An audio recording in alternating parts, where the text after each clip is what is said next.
This is your 420 Radio News for Monday, February 10th, 2014, brought to you by the National Cannabis Coalition. I'm Russ Belville.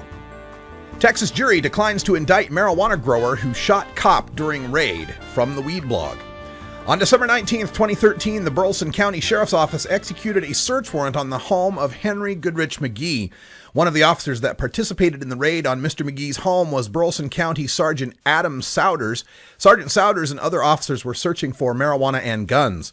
During the raid, Henry shot Sergeant Souders, killing him instantly.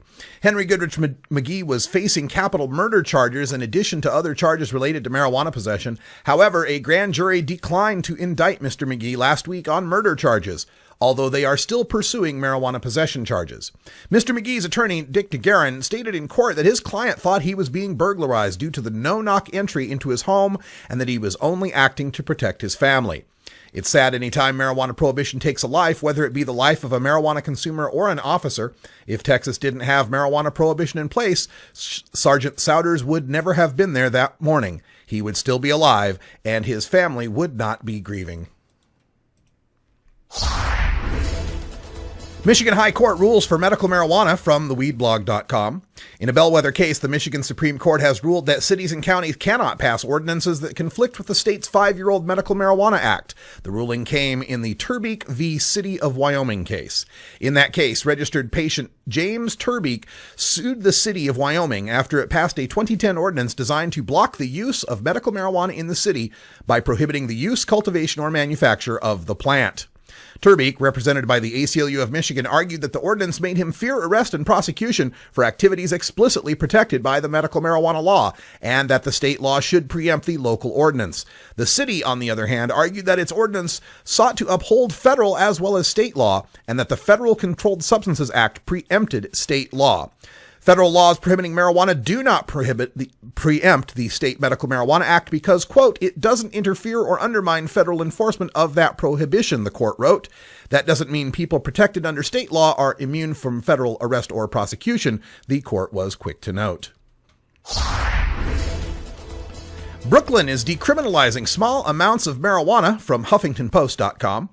Brooklyn's new district attorney has reiterated his vow not to prosecute low-level marijuana arrests. Ken Thompson said Sunday during his inaugural address, quote, I not only want to keep Brooklyn safe, I want to protect the future of our youth. That means we must change the policy regarding those who are arrested for possessing small amounts of marijuana. In 2012, over 12,000 people in Brooklyn were arrested for possessing small amounts of marijuana, mostly young black men, Thompson added, referring to a 2013 report that found blacks in Brooklyn were 9 times as likely as whites to be arrested for marijuana possession. New poll, Coloradans still support marijuana legalization, but have some doubts, from the Denver Post. More than half of Coloradans say marijuana legalization has been bad for the state's image, even though a majority also continue to support the new laws, according to a poll released Monday.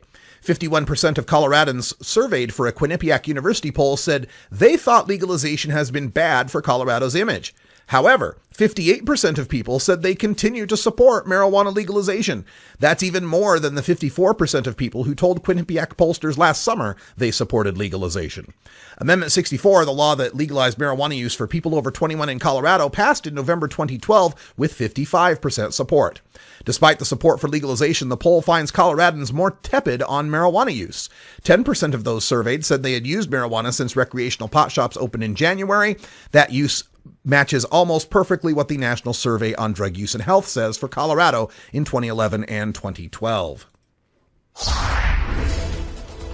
Slim majority supports allowing medical marijuana in Kentucky, from Kentucky.com. A slim majority of Kentucky voters is ready to legalize medical marijuana, according to a Herald Leader WKYT Bluegrass poll.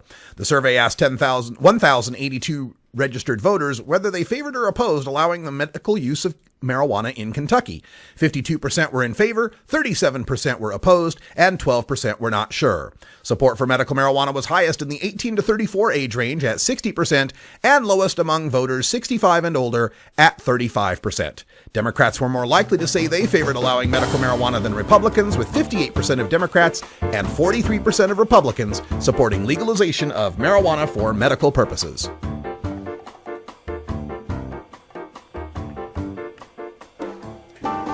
This has been your 420 Radio News for Monday, February 10th, 2014. I'm Russ Belville. Transcripts from 420 Radio News are available exclusively at the National Cannabis Coalition. Visit ncc420.com for details.